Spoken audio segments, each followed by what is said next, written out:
ಸಾಧಕರ ಜೊತೆಯಲ್ಲಿ ಕಾರ್ಯಕ್ರಮಕ್ಕೆ ಮತ್ತೊಮ್ಮೆ ತಮ್ಮೆಲ್ಲರಿಗೂ ಸ್ವಾಗತ. ಅಣ್ಣ, ಈಗ ನಾನು ಮಾತಾಡ್ತಾ ಇದ್ದೆ, ತಾವು ಯಾವುದೇ ಒಂದು ಕಡೆ ಕೂತ್ಕೊಂಡವರಲ್ಲ, ನಿರಂತರವಾಗಿ ಸಂಚಾರಿ ಅಂತ ನಾನು ಹೇಳ್ತೀನಿ.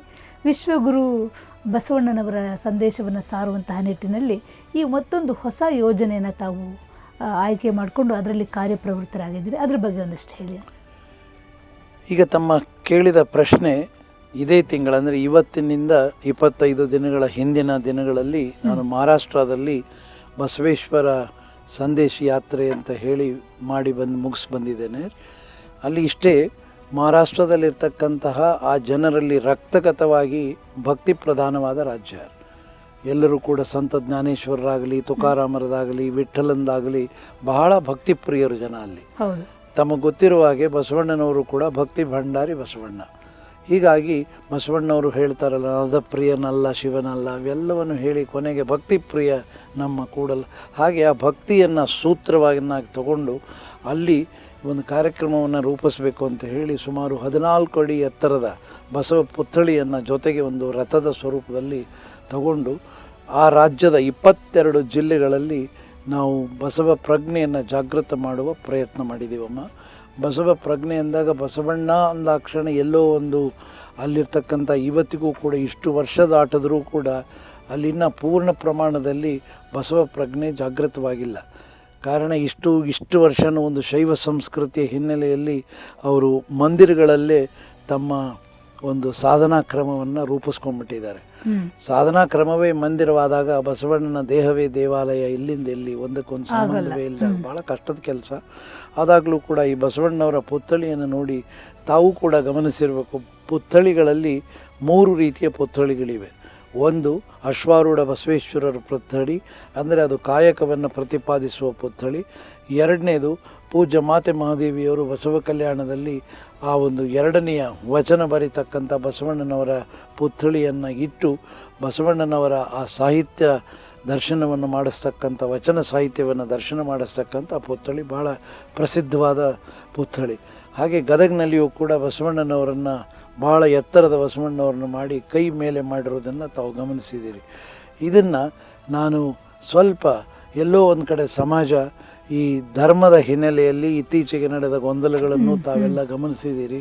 ಇದಕ್ಕೆಲ್ಲ ಏನು ಕಾರಣ, ಯಾವ ರೀತಿ ಇದಕ್ಕೆ ಉತ್ತರ ಕೊಡಬೇಕು, ಒಂದು ಬಸವ ಸಮಿತಿ ಜವಾಬ್ದಾರಿಯುತವಾದ ಸಂಸ್ಥೆಯಾಗಿ ಉತ್ತರ ಹೆಂಗೆ ಕೊಡಬೇಕು ಅನ್ನೋದನ್ನು ನಾನು ಗಮನಿಸಿ ಬಹುಶಃ 3 ಪ್ರಜ್ಞೆಗಳನ್ನು ಜಾಗೃತ ಮಾಡೋದು ಅವಶ್ಯಕತೆ ಇದೆ. ಈ ಗೊಂದಲಕ್ಕೆ ನಾವು ಕೂಡ ಸಮಿತಿಯಲ್ಲಿ ಅಂಥ ಗೊಂದಲಗಳಲ್ಲಿ ಎಲ್ಲೂ ನಾವು ಕಾಣಿಸ್ಕೊಳ್ದೇ ಇರೋದಕ್ಕೂ ಅನೇಕ ಜನ ನನಗೆ ಬಹಳ ಕೇಳಿದ್ದಾರೆ. ಕಾಣಿಸ್ಕೊಂಡಿಲ್ಲ ಅಂತಲ್ಲ, ಅಲ್ಲಿ ಬಸವಣ್ಣವರು ಮಾಡಿದಂತಿರಬೇಕು, ಮಾಡದಂತಿರಬೇಕು, ಮಾಡಿದ ಮಾಟದಲ್ಲಿ ತಾನಿಲ್ಲದಂತಿರಬೇಕು ಅನ್ನೋ ಒಂದು ತತ್ವಕ್ಕೆ ಬದ್ಧವಾಗಿ ನಮ್ಮ ಕಾರ್ಯಗಳನ್ನು ಬಸವ ಪಥದ ಮೂಲಕ, ಬಸವ ಜರ್ನಲ್ ಮೂಲಕ ಎಲ್ಲದರಲ್ಲಿಯೂ ಕೂಡ ತತ್ವವನ್ನು ಪರಿಶುದ್ಧವಾಗಿ ಸಮಾಜದ ಮುಂದೆ ಜ್ಞಾನ ಸ್ವರೂಪವನ್ನು ಬಿಂಬಿಸ್ತಕ್ಕಂಥ ಪ್ರಯತ್ನವನ್ನು ಮಾಡ್ತಾ ಬಂದಿದ್ದೀವಮ್ಮ.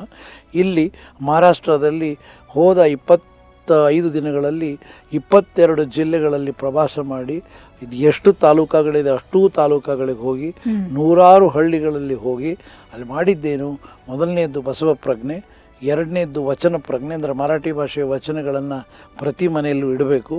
ಕನಿಷ್ಠ ಪಕ್ಷ ಬಸವಣ್ಣವರ ಒಂದು ಭಾವಚಿತ್ರವನ್ನು ಎಲ್ಲರ ಮನೆಯಲ್ಲಿ ಇಡಬೇಕು. ಮೂರನೇದಾಗಿ ಲಿಂಗ ಪ್ರಜ್ಞೆ ಅಂದಾಗ ಅದೇನು ಬಸವಣ್ಣವರ ಪುತ್ಥಳಿ 14 ಅಡಿ ಪುತ್ಥಳಿ ಇದೆ, ಆ ಲಿಂಗವನ್ನು ತೋರಿಸ್ತಾ ಎಲ್ರಿಗೂ ನಾನು ಪ್ರಶ್ನೆ ಮಾಡ್ತಾ ಇದ್ದೆ. ಯಾಕಂದರೆ ಅದು ಪರಿವರ್ತನೆ ಹೇಗಪ್ಪ ಮಾಡೋದು, ಎಲ್ರಿಗೂ ಆಸಕ್ತಿ ಇದೆ. ಬಸವ ಟಿ ವಿ ತಮಗೂ ಕೂಡ ಆಸಕ್ತಿ ಇದೆ. ಅದನ್ನು ಆಸಕ್ತಿಯಿಂದಲೇ ನಿಮ್ಮ ಸಂಸ್ಕಾರ, ಶರಣ ಸಂಸ್ಕಾರವನ್ನು ಬೆಳೆಸಬೇಕು ಅಂತ ಹೊರಟಂಥ ತಾವು ಆ ಲಿಂಗವನ್ನು ತೋರಿಸಿ, ನನ್ನ ಕಡೆ ನೋಡಬೇಡಿ ಯಾರು, ಲಿಂಗದ ಕಡೆ ನೋಡಿ ಅಂತ ಹೇಳಿ, ತದನಂತರ ಆಕಾಶದ ಕಡೆ ನೋಡಿ ಅಂತ ಇದ್ದೆ. ಎಲ್ಲ ಮೇಲೆ ನೋಡೋರು.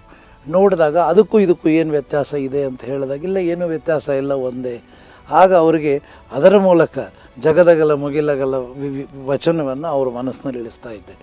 ಇಳಿಸ್ಬಿಟ್ಟು ಬ್ರಹ್ಮಾಂಡ ಮತ್ತು ಪಿಂಡಾಂಡ ಅವುಗಳ ಸಂಬಂಧದಲ್ಲಿ ಬಸವಣ್ಣ ಕರಸ್ಥಳಕ್ಕೆ ಬಂದು ಚುಳುಕಾದಿರಯ್ಯ ಅನ್ನೋದನ್ನು practical demonstration on the road, ಹಳ್ಳಿನಲ್ಲಿ ಇದು ಕೂಡ ಎಷ್ಟು ಆನಂದ ಪಡ್ತಾ ಇದ್ರು ಸರ್. ಅಲ್ಲಿನ ಟೆಂಪ್ರೇಚರ್ ನಾನು ನೆನಪಿಸ್ಕೊಂಡ್ರೆ 47 ಅದು ನೀವು ಹೋಗಿರುವಂಥದ್ದೇನು ಏಪ್ರಿಲ್ ಮೇ ತಿಂಗಳು, ಅಂದರೆ ತುಂಬ ಟೆಂಪ್ರೇಚರ್ ಅವಾಗ ಇನ್ನೂ ಹೆಚ್ಚಾಗಿರುತ್ತೆ. ಕಾರಣ ಏನು ಅಂದರೆ ಪಾರ್ಲಿಮೆಂಟ್ ಎಲೆಕ್ಷನ್ ಇತ್ತಮ್ಮ, ಆಗ ಹೋದರೆ ಅರ್ಥವಿಲ್ಲ. ಈಗ ಮುಂದೆ ಅಸೆಂಬ್ಲಿ ಎಲೆಕ್ಷನ್ ಇದೆ, ಆಗ ಹೋದರೂ ಅರ್ಥವಿಲ್ಲ. ಮಧ್ಯದಲ್ಲಿ ಸಮಯ ಬಂತು, ಅದಕ್ಕೇನು ಸಮಯಕ್ಕೇನು ಮಾಡಿದ್ರೆ ಹಿಂದಿಂಗೆ ವಚನಗಳು ಇವೆಯಲ್ಲ, ನಾಳೆ ಮಾಡೋದು ಹಿಂದೆ ಮಾಡೋದು ಹಾಗೆ ಮಾಡಿ ಮುಗಿಸಿದ್ದು ಮುಖ್ಯ ಅಲ್ಲ. ಅಲ್ಲಿ ಲಿಂಗ ಪ್ರಜ್ಞೆ ಅವರಲ್ಲಿ ಜಾಗೃತ ಮಾಡಿದ್ದು. ಎಲ್ಲೋ ಒಂದು ಕಡೆ ಮಹಾದೇವನ ದೇವಸ್ಥಾನದಲ್ಲಿ ನಿಂತು ಮಹಾದೇವನ ದೇವಸ್ಥಾನಕ್ಕೆ ನೀವು ದಿನ ಬರ್ತೀರ ಎಲ್ಲರೂ, ಆದರೆ ನನ್ನ ಬಸವಣ್ಣ ಬಂದಿಲ್ಲ, ಹೊರಗೆ ರಥದಲ್ಲಿ ಲಿಂಗ ಪೂಜೆ ಮಾಡ್ತಾ ಇದ್ದಾರೆ, ಈ ಲಿಂಗಕ್ಕೂ ಆ ಲಿಂಗಕ್ಕೂ ವ್ಯತ್ಯಾಸ ನೋಡಿ ಅಂತ ಅಲ್ಲೇ ಪ್ರಾಕ್ಟಿಕಲ್ ಡೆಮಾನ್ಸ್ಟ್ರೇಷನ್ ಏನು ವ್ಯತ್ಯಾಸ ಇದೆ ಅಲ್ಲಿ ಒಂದು ವಚನ ಬಳಸ್ಕೊಂಡೆ. ಇದು ಮನೆಯೊಳಗೆ ಮನೆಯೊಡೆಯನಿದ್ದಾನೋ ಇಲ್ಲವೋ, ಹೊಸ್ತಿಲಲ್ಲಿ ಹುಲ್ಲು ಹುಟ್ಟಿ ಮನೆಯಲ್ಲಿ ರಜ ತುಂಬಿ, ಮನೆಯೊಳಗೆ ಮನೆಯೊಡೆಯನಿದ್ದಾನೋ ಇಲ್ಲವೋ, ತನುವಿನೊಳಗೆ ಹುಸಿ ತುಂಬಿ ಮನದೊಳಗೆ ವಿಷಯ ತುಂಬಿ, ಮನದೊಳಗೆ ಮನದೊಡೆಯ ಇದ್ದಾನೋ ಇಲ್ಲವೋ, ನಿಲ್ಲ ಕೂಡಲ ಸಂಗಮ ದೇವ. ಈ ವಚನ ಒಂದೇ ಒಂದು ವಚನದ ವಾಕ್ಯ ನನ್ನ 22 ದಿನದ ಕನಿಷ್ಠ 80 ಕಾರ್ಯಕ್ರಮಗಳ ಸೂತ್ರ ವಚನ. ಯಾರಿಗೂ ಕೂಡ ಲಕ್ಷಾಂತರ ಜನಕ್ಕೆ ನಾನು ಕೈ ಎತ್ತಿ ಅಂತ ಹೇಳಿದೆ. ಇವತ್ತಿನವರೆಗೂ ಕೂಡ ಮನಸ್ಸಿನಲ್ಲಿ ಒಬ್ಬ ಇದ್ದಾನೆ ಅಂದರೆ ಮನದೊಳಗೆ ಮನದೊಡೆಯ ಇದ್ದಾನೆ. ಅಥವಾ ನಾನು ಹಿಂದಿನಲ್ಲಿ ಮಾತಾಡಿದ್ದಲ್ಲೆಲ್ಲ ಮನ್ ಕಾ ಮಾಲಿಕ್ ಹೈ ಯಾ ನಹಿ ಕೂಡಲ ಸಂಗಮ ದೇವ್, ಅವರಿಗೆ ವಿಪರೀತ ಪ್ರಭಾವ ಬೀರಿದೆ ಅದು. ಮನ್ ಕಾ ಮಾಲಿಕ್ ಅನ್ನೋದು ಇವತ್ತಿನವರೆಗೂ ನಾವು ಶಬ್ದನೇ ಕೇಳಿಲ್ಲ. ಈಗ ನನ್ನ ಮಾಲೀಕ ಯಾರು, ನಿಮ್ಮ ಮಾಲೀಕ ಯಾರು? ಮನಸ್ಸೇ ನಿಮ್ಮ ಮಾಲೀಕ. ಮನಸ್ಸು ಹೇಳಿದಾಗ ತನು ಕೇಳುತ್ತೆ. ಆದರೆ ಬಸವಣ್ಣನವರು ತನು ಮನ ಘನ, ತನು ಮನ ಇದು ಲೋಕ ವ್ಯವಹಾರ, ಮನ ಘನ ಇದು ಅನುಭವ. ಈ ಕಡೆ ಅನುಭವ, ಈ ಕಡೆ ಅನುಭವ, ಅದರ ಜೋಡುವಿಕೆ ಆಗಿದೆ ನೋಡಿ. ಯಾವಾಗಲೂ ಮನಸ್ಸನ್ನು ನೀವು ತನುವಿನ ಕಡೆ ತಂದಾಗ ಲೋಕ ಪ್ರಪಂಚದಲ್ಲಿ ಬದುಕ್ತಾ ಇರ್ತೀರ. ಇದು ಆತ್ಯಂತಿಕ ಸತ್ಯ ಅಲ್ಲ. ಮನಸ್ಸನ್ನು ಈ ಕಡೆ ನಾವು ತಿರುಗಿಸಿದಾಗ ಅದು ನೀನು ಅನುಭವ ಅಂತ ಶಬ್ದವನ್ನು ನಾವು ಬಳಸ್ತೇವೆ. ಹಂತಕ್ಕೆ ಎಲ್ಲರಿಗೂ ಕೂಡ ಈ 3 ಪ್ರಜ್ಞೆಗಳನ್ನು ನನ್ನ ಲಿಂಗ ಮೆಚ್ಚಿ ಹೌದೌದು ಎಂದಿದೆ ಕೂಡಲ ಸಂಗಮ ದೇವ ಅಂತ ಹೇಳ್ಬೋದು. ಪ್ರಯಾಸ ತುಂಬ ಆಗಿದೆ, ಅದಕ್ಕೆ ಪ್ರಶ್ನೆ ಇಲ್ಲ. ಆದರೂ ಮಾಡಿ ಈ ರೀತಿ ಎಲ್ಲೆಲ್ಲಿ ಏನೇನು ವಾತಾವರಣ, ಅಲ್ಲಿ ಭಕ್ತಿ ಪ್ರಧಾನವಾದ ರಾಜ್ಯ ಇರೋದರಿಂದ ಭಕ್ತಿ ಸೂತ್ರವನ್ನು ಹಿಡ್ಕೊಂಡು ಬಿಹಾರಿಗೆ ಹೋದಾಗ ಅಲ್ಲೊಂದು ಹಿಡಿತೇನೆ.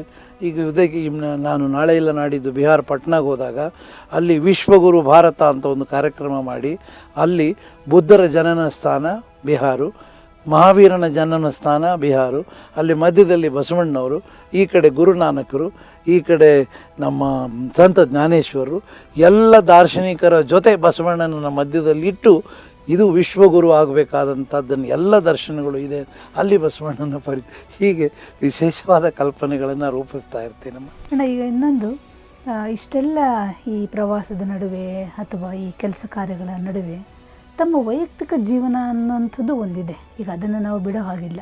ನಮ್ಮ ಬಸವಣ್ಣನವರೇ ದಾಂಪತ್ಯ ಜೀವನವನ್ನು ನಡೆಸಿದವರು. ಬಸವಣ್ಣನವರು ಸ್ವತಃ ವಿವಾಹವಾಗಿದ್ದು ಅಂತವರ ಒಂದು ವಚನಗಳಲ್ಲಿ ನಾವು ಒಂದು ಅಂದ್ಕೊಂಡಿದ್ದೀವಿ. ಇದನ್ನೆಲ್ಲ ಈ ತಮ್ಮ ವೈಯಕ್ತಿಕ ಜೀವನವೂ ಸಹ ಒಂದಿದೆ.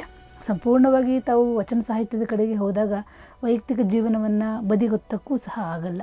ಅದ್ರ ಬಗ್ಗೆ ಒಂದಿಷ್ಟು ಮಾತಾಡಬಹುದಾ? ಅಯ್ಯೋ, ಖಂಡಿತ, ಯಾಕೆ ಮಾತಾಡಬಾರ್ದು.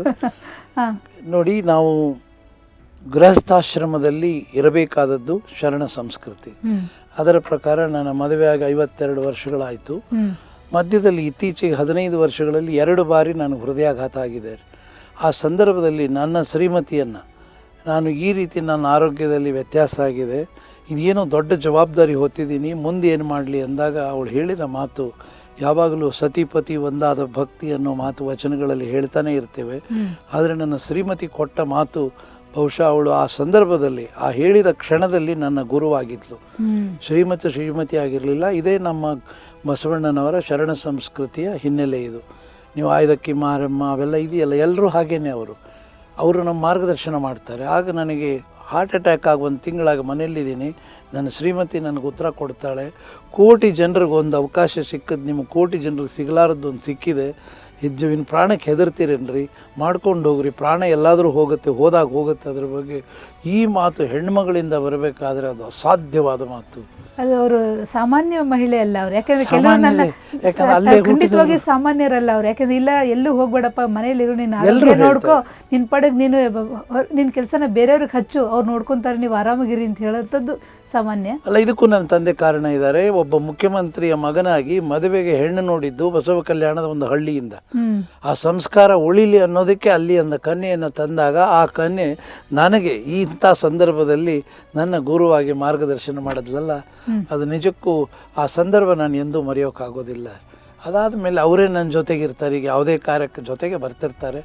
ಹೀಗಾಗಿ ಶರಣರು ಹೇಳ್ತಾರಲ್ಲ, ತನುವಿನಲ್ಲಿ ನಿರ್ಮೋಹ, ಮನದಲ್ಲಿ ನಿರಹಂಕಾರ, ಪ್ರಾಣದಲ್ಲಿ ನಿರ್ಭಯ, ಚಿತ್ತದಲ್ಲಿ ನಿರಪೇಕ್ಷತೆ, ಭಾವದಲ್ಲಿ ದಿಗಂಬರತ್ವ, ವಿಷಯಗಳಲ್ಲಿ ಉದಾಸೀನತೆ, ಜ್ಞಾನದಲ್ಲಿ ಪರಮ ಆನಂದವೆಡೆಗೊಂಡ ಬಳಿಕ ಸೌರಾಷ್ಟ್ರ ಸೋಮೇಶ್ವರ ಲಿಂಗ ಬೇರಿಲ್ಲ ಬೇರಿಲ್ಲ ಬೇರಿಲ್ಲ ಕಾಣಿರು. ಪ್ರಾಣದಲ್ಲಿ ನಿರ್ಭಯ, 2 ಸಲ ಆಗೋದು, 3ನೇ ಸಲ ಆದಾಗ ಆಗತ್ತೆ, ಅದಕ್ಕೆ ಯಾಕೆ ತಲೆ ಕೆಡಿಸ್ಕೊಳ್ಳೋದು.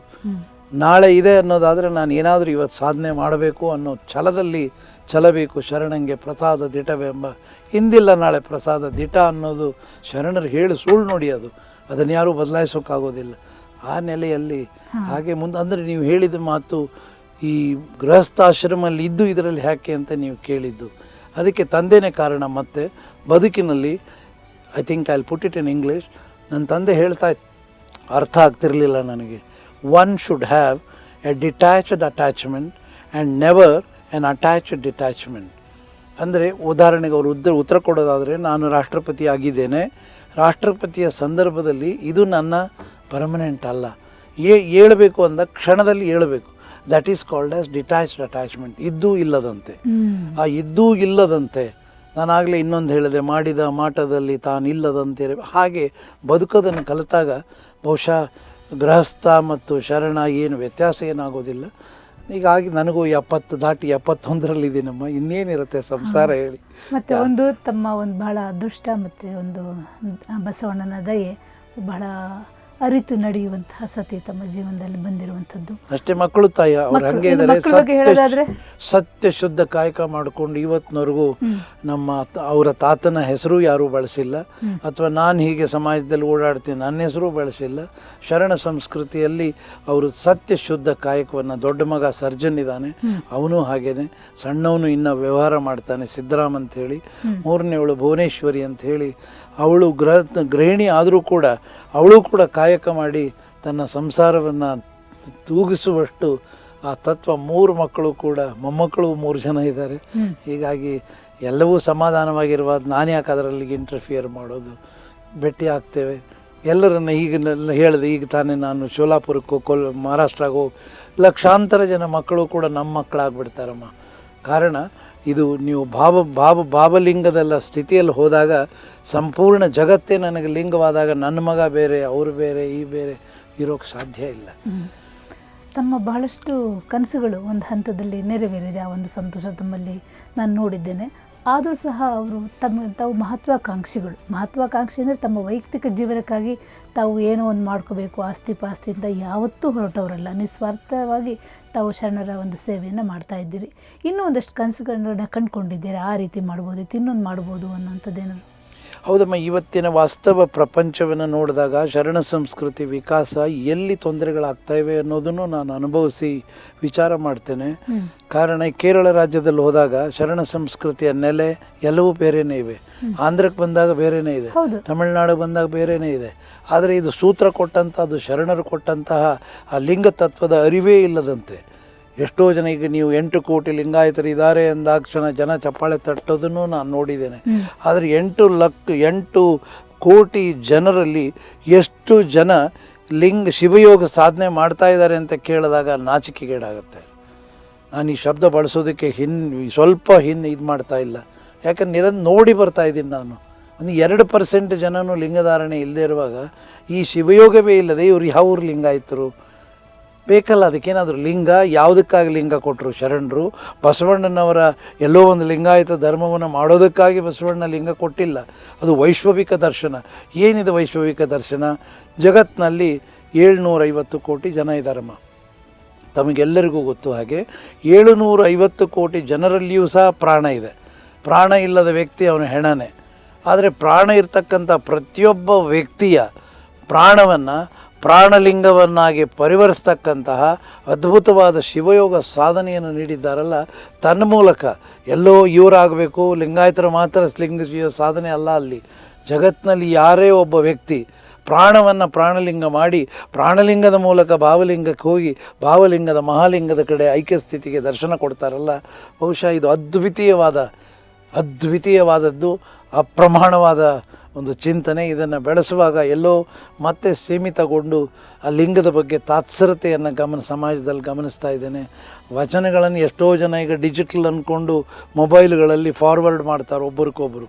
ಅದನ್ನು ನೋಡುವಷ್ಟು ಕೂಡ, ವಚನ ಓದಿ ಫಾರ್ವರ್ಡ್ ಮಾಡುವಷ್ಟು ಟೈಮ್ ಇಲ್ಲ ಯಾರಿಗೂ. ಅಂಥ ಫಾರ್ವರ್ಡ್ ಕಟ್ಕೊಂಡು ಏನು ಮಾಡಲಿ ನಾನು?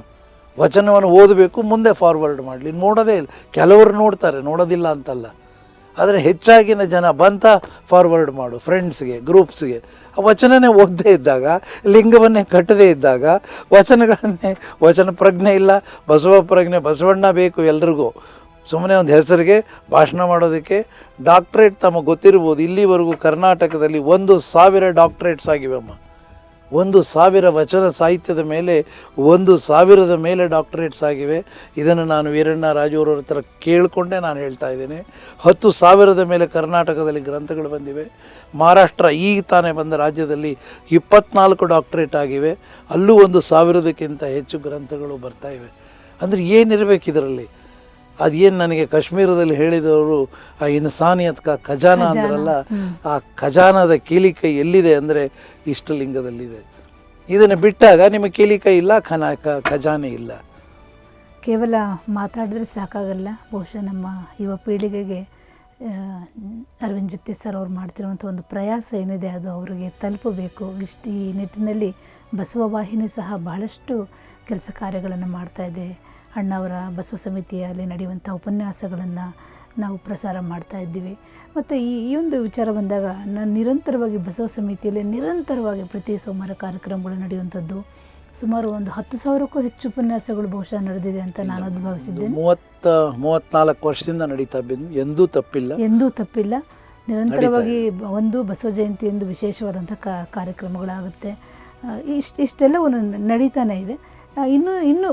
ಇನ್ನಷ್ಟು ಮಾಡಬೇಕು ಅಂತ ಮತ್ತಷ್ಟು ಪುಸ್ತಕಗಳನ್ನು ಹೊರತರುವಂಥ ಕೆಲಸವನ್ನು ನಾನು ನೋಡ್ತಾ ಇದ್ದೀನಿ. ಬಸವ ಸಮಿತಿಗೆ ನಾವು ಫಸ್ಟು ಕಾಲಿಟ್ಟಾಕ್ಷಣ ನಮ್ಮ ಕಣ್ಣಿಗೆ ಬೀಳುವಂಥದ್ದು ಸಮೃದ್ಧವಾದಂತಹ ಒಂದು ದೊಡ್ಡ ಗ್ರಂಥಾಲಯ, ಪುಸ್ತಕ ಭಂಡಾರ, ಒಂದು ದೊಡ್ಡ ಲೈಬ್ರರಿ ನಮಗೆ ಕಣ್ಣಿಗೆ ಕಾಣುತ್ತೆ. ಹಲವಾರು ಭಾಷೆಯ ವಚನಗಳನ್ನು ಅನುವಾದ ಮಾಡಿರುವಂಥದ್ದು ಎಲ್ಲವೂ ಕಾಣ್ತಾ ಇದೆ.